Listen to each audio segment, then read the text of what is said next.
I just want to talk to you as an old guy, a guy that's been around, been in the business for a long time. I've seen this happen more than once. I would be willing to say that for the next 6 months, oh, I forgot just a little bit of housekeeping. If you have a question, you can put it in the chat. If you haven't been on this call before, please put it in the chat. Josh Brown, who works with me, is on and monitoring, and that way, even if I blow it off, he'll make sure that I see it. If we're putting any articles or anything of interest, we will put that in the chat as well.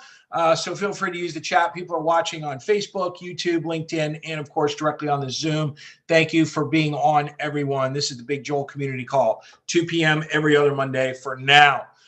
Okay, everybody. So we're obviously in a moving interest rate environment. We're also in an environment where I don't think anyone has ever seen inventory this low. I know I haven't, and I'm the 30-plus year mark of being in the business, and I've never seen inventory this low ever anywhere in the history of the world. If you're in a major market, a major market that people are moving to, aka Tampa, Florida, places like Boise, Idaho, Nashville, Tennessee, your inventory situation is even worse than for some others, just because the pure amount of people moving to those cities every day. It's astounding, to the point where, not just traffic, they literally don't have enough roads. They were not prepared for that many people to be moving there or trying to move there. If you heard Teresa Green and I talking at the beginning, just a little bit of information. The agents, as you all know, I work with some of the best real estate agents in the country. I am hearing a lot of chatter about listing appointments, meaning where they have appointments to list houses. And I'm feeling fairly optimistic that we'll see not a great inventory market, but I'm going to call it a better inventory market that we have right now, which is, again, probably the most epically worse market that I've ever seen. But what I want to talk to you about now is a rising rate environment. Those of you that know me well, no, I always kind of crack up when I hear loan officers, quote unquote, playing the market or waiting to lock loans or talking about the bond market or whatever. I just want to make sure everyone knows your job is not to quote rates. Your job is to originate loans and close them. You close them with the rates given to you by your company. You're not in charge of the rates. You've never been in charge of the rates. And since 2008, you are definitely not in charge of the rates, because it doesn't matter what you quote or what you do. You still get paid the same thing. That is a federal law. Okay, everyone on this call works for a company, is a licensed loan officer that works for a company and is bound by those laws. Your company has to pay you the same no matter how you price the loan. Okay, so to quote unquote be playing the market, as far as I'm concerned, is complete, utter insanity. There's no reason to play it. The bottom line is lock or don't lock. If you don't lock, you're not locking at your own peril. If I was originating loans right now, my whole pipeline would be locked in, with the exception of short sales and new builds. Nobody would be floating. If they said they wanted to float, we would have a very serious conversation about that. Not that I would make them lock, but I would very seriously make sure they understood what would happen if they don't lock.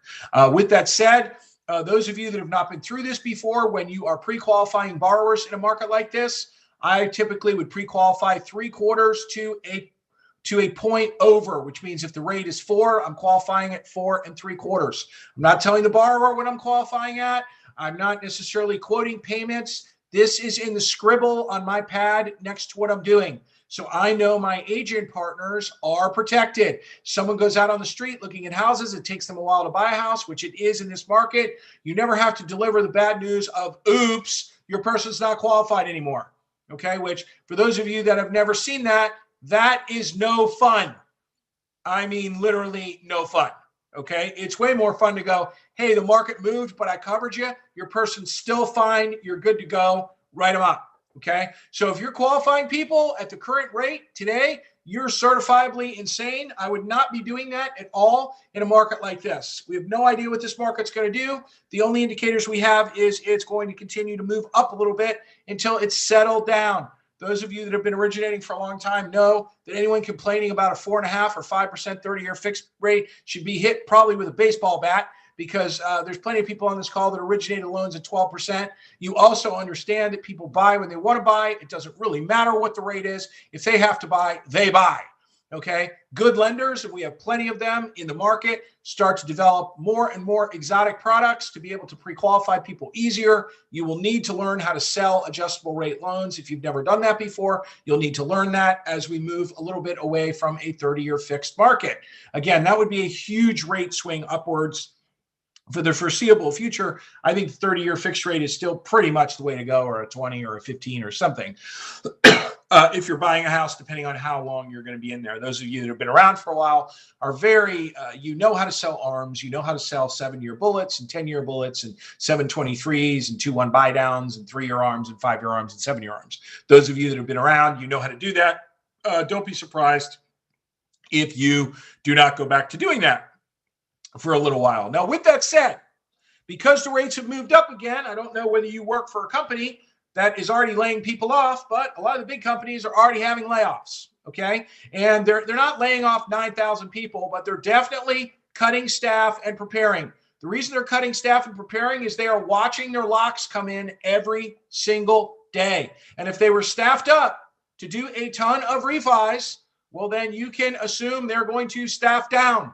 If you were closing 10 loans a month, 8 of them were refis, and now you're left with 2 purchases, don't assume to have the same staff available to you as the person that's been closing 25 purchases and never dropped.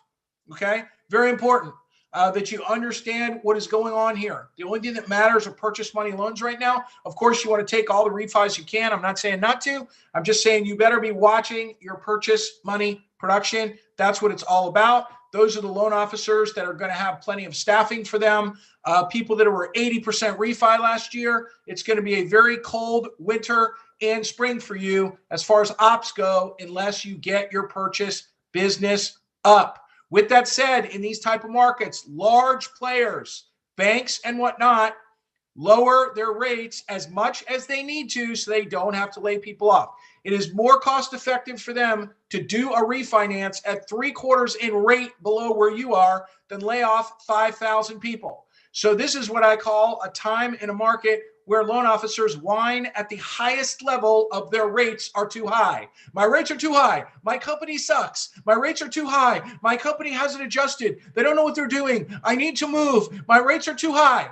Okay, I'm here to let you know your rates are most probably not too high, but you can't control the fact that 3 or 4 other lenders drop their shorts by 3/4 in rate to see how many refis they can do. Okay, with how much social media there is, how much marketing there is, your people are seeing all these crazy rates all the time.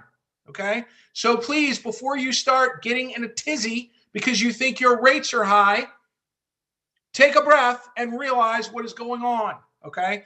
This next 6 months will be a brutal battle. At the end of the battle, the good loan officers that have strong relationships with referral partners will be standing. The only person that can help you overcome a borrower looking at one of these stupidly low rates is your agent partner, the person that referred the people to you. If you're not deepening those relationships and developing new ones every day, I'm sorry to be the one to say it. Those of you that know me will laugh when you hear this, but I will tell you right now, you will fail, or you will get stepped on by somebody else that's more aggressive than you, that's out in front of you, and is going to put their body in front of yours and literally take whatever business you thought you had. If you think I'm being over aggressive right now, sorry. You know, you don't have to be on this call, but I am a realist and I've seen this before, and I'm telling you exactly what's going to happen. The big dog LOs will take market share in this market. The ones that are not doing their jobs or sitting around in their chairs thinking about what to do are going to get blown by these other loan officers, and you'll be left with nothing. Okay? To think, oh, I'm going to go out on the street now, you're almost too late, okay? It's never too late, but you're almost too late. So if you're not out there letting your agent partners know that you are their partner, not just some person taking refis, buying second homes and exotic cars, okay, then you can maintain that business. Again, I'm being harsh right now because I think you all really need to hear this so you're prepared for what's coming. We're not really even in what I call the spring market yet, even though we've had this weird COVID 2 years of who knows when spring even was. Okay. But I think it's going to pop here pretty soon. As soon as we get a little snow melt in some of these areas, I think it's really going to pop, and you're going to need to be on your game. So I want to say it again. Your rates are not too high. There are big pieces of the competition that are going to lower their rates to the point where those of you that have only been in the business since even 2010, you're going to be like, what is going on? You're not even going to be able to understand what's going on. The only thing you've ever done is a low 30-year fixed rate. You probably never really worried about whether you locked the loan or not because the rates weren't moving that much and you were always covered. Be prepared. That is not what we're going to be seeing for the next 6 months to the next year at all. You need to be locked down, organized, and out there really building referral partner relationships. Those relationships are the only thing that pushed you through these crazy, wacky rates. When a consumer says, oh, I'm going to go to XYZ Mortgage because they're offering 1 3/4 30-year fixed and they're giving me back 3 points, it is only your partner along with you that will be able to say to the person, listen, you're insane. If you want to go there, that's fine, but assume you're going to eat your earnest money because you're probably not going to close. And we all know that that's probably the case. Okay. But it doesn't matter when they see that rate and it's that much lower than yours. Nobody cares. We've all seen this many, many, many times. So remember, everyone, your rates are not too high. I don't care where you work. Your rates are not too high. Your relationships are probably too weak. Josh, that's a great quote. Your rates are not too high. Your relationships are probably too weak, which means your partners are not fully supporting you. With that said, this market is going to be all about contract to close, people. How fast can you close that loan? How good is your pre-qual? How licked and sticked is your pre-qual? Do you have everything? Are you starting all over again once you get the contract because all your docs have expired and you haven't done any work? Okay. What does it look like up in there in your stack of what used to be manila folders for me, but your virtual pile of pre-quals? How messy is it? Okay. You should be able to take a contract and close at 100 miles an hour. Your agent partners will gravitate towards lenders that can do that because when they present that offer with another 15 offers, they want to almost be able to present it as cash. If you're missing LOXs and large deposits and a million little things, oh, I never get the driver's license. I just have someone else get it for me. You should be missing nothing. You should get everything. You should hand in a contract, order an appraisal, get title work, get homeowners insurance, deal with the earnest money, and close. You shouldn't be originating the loan once, twice, 3 times. Okay? Those of you that know me that have been through a crush group, you know all about BICs and PPs. You should be all about that system right now. You should own that. You should be locked and loaded on that. Okay? You should be aggressively keeping your pre-qual pipeline up to date. You should be missing nothing. If you get a contract and your people have to redoc the file, that's a fail. Don't be surprised. I know you're all used to calling listing agents right now. Don't be surprised, okay, when the listing agent starts to call you. If you even get that lucky and you get to the point where they want to call you because they already took another offer with somebody that was more locked down, okay, you won't be able to afford to tell a listing agent somebody's pre-approved if they're not. You'll get in a lot of trouble in the market if you do it. All right. So think about it. Everybody's fairly slow right now. I know a lot of my people are super busy, actually, but a lot of loan officers are complaining they're very slow right now. You have plenty of time to nail this down. Contract to close is the choke point. It's what it's all about. It's where you have a chance to provide sterling customer service so those agents want to come back. When your agent partner is presenting the offer that you have pre-approved the buyer on to the seller, they need to be able to look that seller in the eye and say, these people are done, finished, stick a fork in it. Just give me the contract and we can close. That's it. You mean you're missing nothing? Yeah, I'm missing nothing. Okay, 0. All right. Refis, by the way, you guys have heard me talk about this before. Docked, locked, scheduled.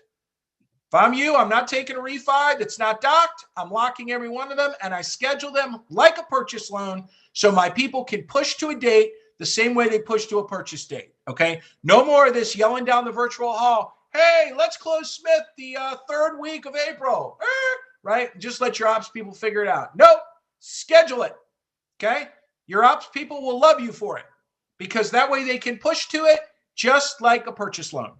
Okay. The title people or escrow, wherever you are, can push to it like a purchase loan. You can really, really, really control your business that way. And you're going to need to control it that way because if one of those wacky refis gets all mucked up in a purchase loan with a realtor that you have, you can kiss that relationship goodbye if it doesn't close on time because there's going to be another loan officer standing right behind you ready to take over that relationship at 100 miles an hour, okay? So obviously there's refis around. People are doing refis, but you need to be very focused on purchase business right now. So the rest of the market. You would think, you would hope most of them are doing it wrong. So if you're on this call and you're engaged with me, you're doing it right.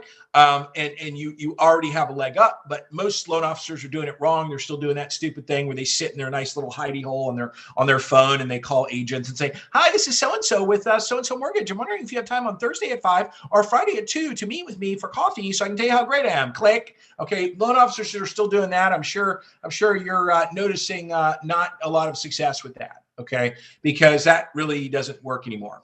It really hasn't worked in a long time. Those of you that are sending tons of email every day, spamming the world, that doesn't work either. And you just have agents that literally do not like you. And when they see you, they'll let you know, or they're purposefully sending your mail to junk.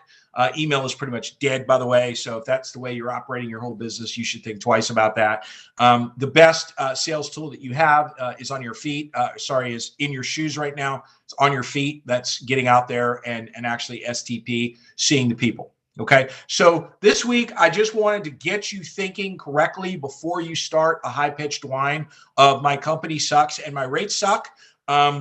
I want you to know that it's not your company and it's probably not your rates. It's the other companies that are literally cutting their prices so they do not have to lay off 3,000 people. Okay.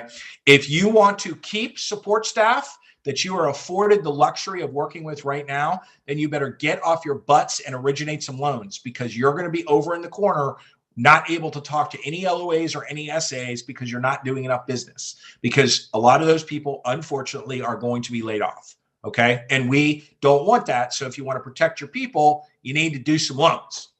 Okay. So this is a real market. This is a great market. This is an exciting market. There's no better time to be a real estate agent or a loan officer, but you've got to work. Okay. You've got to put the time in doing the right activities. All right. Everybody knows loan officer's job is to find people who know people who need mortgages, become best friends with those people, and get them to refer the people to them. An agent's job is the same thing. Find people who know people who need to buy or sell a house, become best friends with them, and get them to refer the people to you. Your job is to get referrals, not to do loans, or for agents not to sell houses. Your job is to get referrals. If you're not doing something every day to move you down the road to get referrals, or if you're just sitting on your butt waiting for your phone to ring, you are going to get passed by a very aggressive loan officer. I talked to one this morning. Some of you all know his name. You'd be cracking up. I said, hey, man, how's it going? And I did about 700 loans last year. And he goes, my team and I are just figuring out how to replace those 100 refis we did with 100 purchases. And this is a guy that'll do it, by the way. And this is a guy that'll take those 100 purchases, if you're in his market, right from you, because he'll figure out how to do it. Okay. That's where aggressive loan officers' heads are right now. And that's where your head needs to be as well. Are there any questions or comments on anything I'm saying? Those of you with your cameras on, you can unmute if you want. Those of you without your cameras on, if you can go in the chat, because there'll be no way for me to find you because we got a lot of people on here today. Any questions or comments from anyone today? By the way, this is me on no coffee. Hal Johnson, truth. I like it, my friend Hal. Hal, where are you? You can unmute, Hal, if you want. That's all right. Josh, Charlottesville, Virginia. Charlottesville? Yeah. Awesome. Okay, you're close to me. All right, excellent. I'm in Rockville. Truth. How long you been in the business, Hal? 20 years. There you go. Just long enough. He caught the beginning of the 80-20 LIDOCs and then rolled right into this through 2008. I got you by about 10 years, but you've seen a little bit of this. So a little bit. Those of you that have been around like me, extremely old, like Ed Bram, like you've seen all of this, and this is ugly when you don't expect it. So you should completely expect it and adjust accordingly. Okay, I have faith in everyone on here. If you had, if you took your time out to get on here and listen to me yell and scream a little bit, then I'm betting you will definitely be able to figure this out. Jared, you turned green. Were you going to talk? I was just going to say we're lucky that all the other companies are laying off people and they're kind of come work for us because we're growing. So it's been great. Yeah, that's a great attitude. You know, Jared, a lot of the people I work with one-on-one, we're constantly looking for bodies. And I've been telling them all the time, just wait. There'll be lots of good bodies all over the place, with loan officers that are going from 40 loans a month to 50, that just need that help inside. So you're right. That's a very positive way to look at it. So everyone, I don't know who you're rooting for this weekend, but it ought to be a pretty good game. I think the spread's about 4. I don't know who's on the Bengals and who's on the Rams, but I'm going to let you go. We'll keep it short and sweet. Hopefully I got through to everyone. Heed my words. I'm definitely right on this one. There's no guessing on my part whatsoever on this. I have seen this more than once before. Batten down the hatches and get ready to compete because you are going to have to. So I will talk to everyone in the next 2 weeks. Again, thank you very much for coming on. Bye-bye.